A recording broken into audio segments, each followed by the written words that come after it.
উড়িষ্যার বালেশ্বর জেলায় একটি নতুন করবেন। এর অলৌকিক ঘটনাগুলো জানতে ভিডিওটি শেষ পর্যন্ত দেখুন। আমরা এখন আছি, জনশ্রুতি অনুযায়ী প্রাচীনকালে এখানে ঘন জঙ্গল ছিল। এক পরিবার পরিত্যক্ত নারী নাম লক্ষ্মী, যিনি তারপর নিজে থেকেই মাটির শাশুড়ি আবির্ভাব বলে নাম হয় চন্দনেশ্বর। এখানে দুটো টিপস দিয়ে রাখি আপনাদের। সময় শিবলিঙ্গের 3টি কাঠের টুকরো বা ত্রিনেত্র স্থাপন করা হয়, যা অলৌকিকভাবে অদৃশ্য হয়ে যায়। বাবা চন্দনেশ্বর মেলা। এছাড়াও হয় কামিনা বেহা, এক ধরনের প্রতীকী বিয়ে, যেখানে শিবের মন্দিরের শান্ত পরিবেশ এবং সংলগ্ন উড়িষ্যার দীঘার কাছে অবস্থিত বিশেষ মেলা বসে। হচ্ছে নিয়রা বলেন শিবলিঙ্গ নাকি নিজে থেকেই কিছুটা উপরে উঠে আসে এবং গভীর রাত্রে শোনা যায় ডমরুর আওয়াজ। মন্দিরের শক্তি নাকি কয়েক গুণ বেড়ে যায়। এই সবই বিশ্বাস আর অনুভূতির ব্যাপার। একবার এখানে এলে এই চন্দনেশ্বর মন্দির ভোলা কঠিন।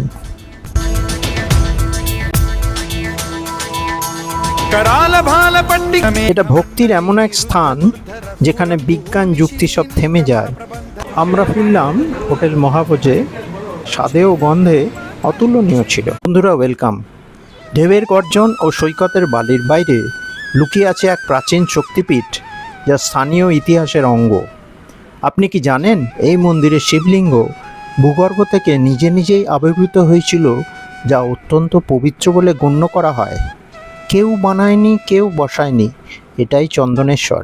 চন্দনেশ্বর মন্দির অবস্থিত উড়িষ্যার বালেশ্বর জেলায় চন্দনেশ্বর গ্রামে, যা পশ্চিমবঙ্গের দীঘা থেকে মাত্র 6 কিলোমিটার দূরে। এই কারণে পশ্চিমবঙ্গ এবং উড়িষ্যা উভয় রাজ্যের মানুষের কাছেই এটি একটি অত্যন্ত গুরুত্বপূর্ণ তীর্থস্থান এবং পর্যটন কেন্দ্র।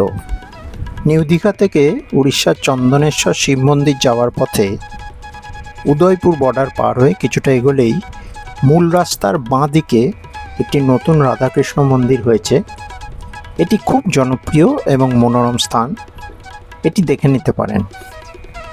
মন্দিরটি খুব মনোরম পরিবেশে অবস্থিত, যা চন্দনেশ্বর যাত্রার পথে একটি সুন্দর দ্রষ্টব্য স্থান। রাস্তাটি দীঘা থেকে উড়িষ্যায় প্রবেশের একটি গুরুত্বপূর্ণ পথ। মন্দিরটি খুবই সুন্দর ও কারুকার্যময়। আপনারা অবশ্যই এই মন্দিরটি দর্শন করবেন।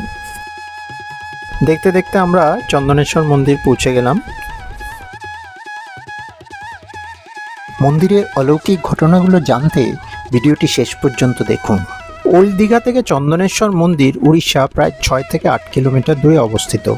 সবচেয়ে সহজ উপায় হলো ওল্ড দীঘা থেকে একটি অটো, টোটো বা প্রাইভেট গাড়ি ভাড়া করে সরাসরি মন্দিরে যাওয়া।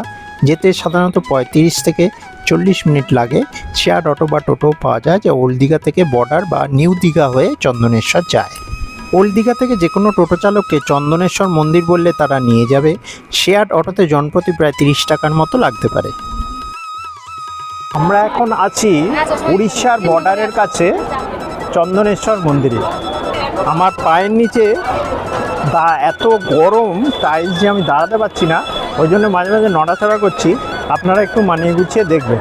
বহু পুণ্যার্থীরা এখানে আসেন পুজো দিতে, শিবের মাথায় জল ঢালতে। বাবা শিব তাদের মনস্কামনা পূর্ণ করেন। আর আজকে যেহেতু সোমবার, কালকেই দোল, আর আজকে যেহেতু সোমবার প্রচুর ভিড় হয়েছে। এই যে লাইন আপনারা দেখতে পাচ্ছেন, পুরো দর্শনের জন্য এতখানি লাইন পড়েছে এবং আস্তে আস্তে ভক্ত পুণ্যার্থীরা এগিয়ে যাচ্ছে।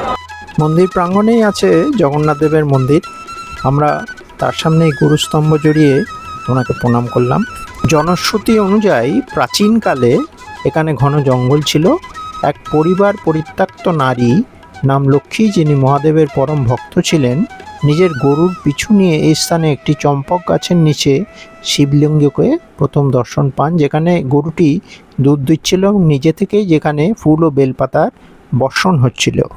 ভগবান শিব তারপর নিজে থেকেই মাটির নিচে ঢুকে যান। এরপর মহাদেব লক্ষ্মীর শাশুড়িকে স্বপ্ন দেন এবং লক্ষ্মীর শাশুড়ি জঙ্গল কেটে এক পান্ডার সাহায্যে ওগলা পাতা দিয়ে মন্দির প্রতিষ্ঠা করেন। এই মন্দিরে শিব স্বয়ম্ভু।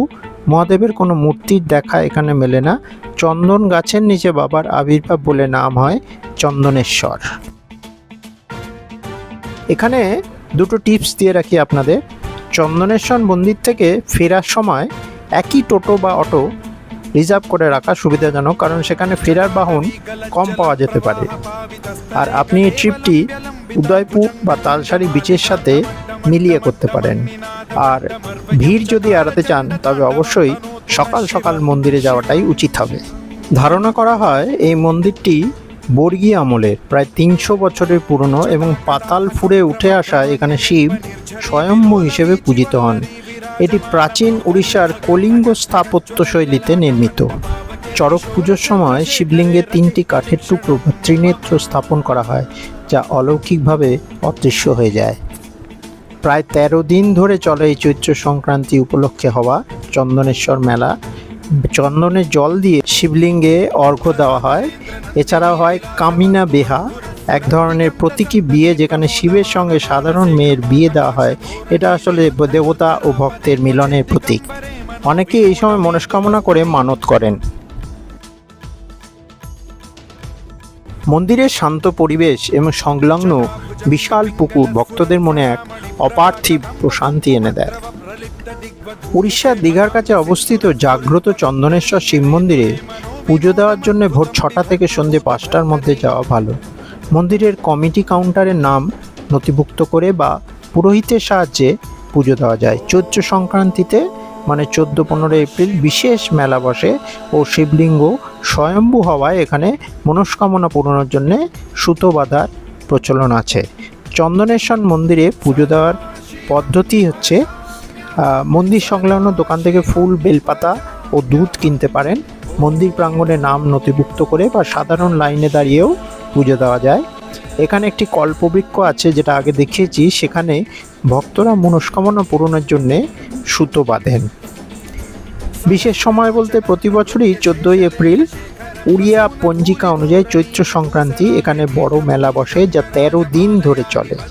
এই সময় স্থানীয়রা বলেন শিবলিঙ্গ নাকি নিজে থেকেই কিছুটা উপরে উঠে আসে এবং গভীর রাত্রে শোনা যায় ডমরুর আওয়াজ।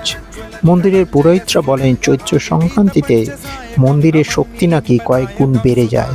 এই সবই বিশ্বাস আর অনুভূতির ব্যাপার, যুক্তিতে এর ব্যাখ্যা মেলে না। একবার এখানে এলে এই চন্দনেশ্বর মন্দির ভোলা কঠিন। कराल भाल पट्टिका धगद धगद धगद ज्वलत धनंजयाहुति कृत प्रचंड पंचसायके धराधरेन्द्र नंदिनी कुचाग्र चित्रपत्रक प्रकल्पनैक शिल्पिनी त्रिलोचने रतिर्मम नवीन में। এটা ভক্তির এমন এক স্থান যেখানে বিজ্ঞান যুক্তি সব থেমে যায়, থাকে শুধু বিশ্বাস ও ভক্তি। আপনি যদি একবার এখানে আসেন অনুভব করবেন শুধু মাটির লিঙ্গ নয়, এক শক্তি, এক আকর্ষণ টেনে নিচ্ছে আপনাকে, এবং তখনই বুঝবেন কেন লাখ লাখ মানুষ বছরের পর বছর ধরে এখানে ফিরে আসে।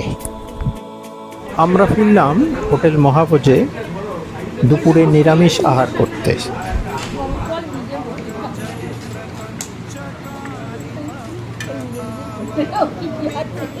মহাভোজ রেস্টুরেন্টের কিছু কিছু ব্যাপার আমার খুবই পছন্দের ছিল। তার মধ্যে একটি হলো এই খাবারের শুরুতে গাওয়া ঘি, যা স্বাদে ও গন্ধে অতুলনীয় ছিল। কালকে এসেছিলাম, আজকেও দুপুরবেলা এলাম। আজকে 2 তারিখ দুপুরবেলা এসেছি। আইটেম খুব ভালো। আজকে আইটেমে ছিল কলমি শাক ভাজা, ঘি তো দিয়েছে, সঙ্গে ঘি, ডাল, ঝুড়ো আলু ভাজা, শুক্তো, ধোক্কা, চাটনি, পাঁপড় ভাজা, সোনা মুগের ডাল। শুক্তোর বড়িটা কেমন? শুক্তোর বড়িগুলো খুবই করকরে ভাজা। খেতে খুব টেস্টি, শুক্তোটা দারুণ খেতে। প্রত্যেকটা রান্না ভালো খেতে, সজনে ডাঁটা দিয়ে। ঠিক আছে,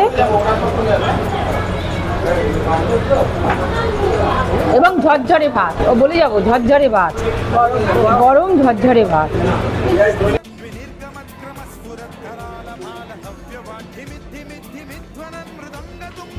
এই ভিডিওটি আপনাদের কাছে কেমন লাগলো তা কিন্তু অবশ্যই কমেন্ট বক্সে কমেন্ট করে জানাবেন।